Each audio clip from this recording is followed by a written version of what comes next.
So we are going to study the basics of computer programming. So these basics are going to help you understand any kind of computer programming.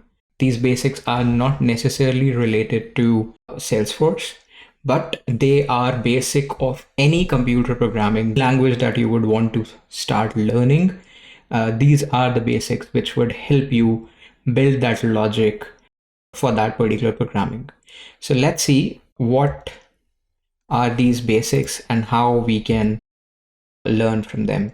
So the first thing that we are going to understand is that you would have heard a lot of people talking about what is programming. Computer programming in simple terms basically means a set of instructions that helps the developer to perform certain actions that return the desired output for the given inputs. So basically what programming would do is you would take some input, do some action on that, and give a particular output.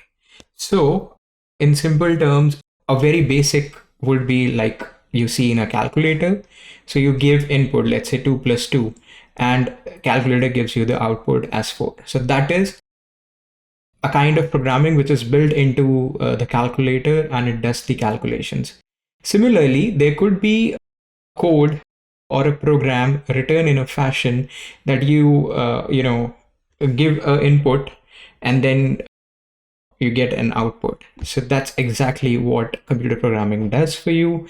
And you can do this programming in multiple languages, which we'll understand in the following videos, like how do you write the code and how computer understands that code and how you get the desired output that you want to see. So programming is, in simple terms, is just a set of instructions that you're giving to your computer to give you the desired output. Like in simple terms, if you want a website and on the website you need to have a login page, so you'll write the instructions in such a fashion that when a user goes to the website, they are welcomed with a login page and where they can put in the username and the password. And when they click on the login button, they log in to the website if the username and password are correct.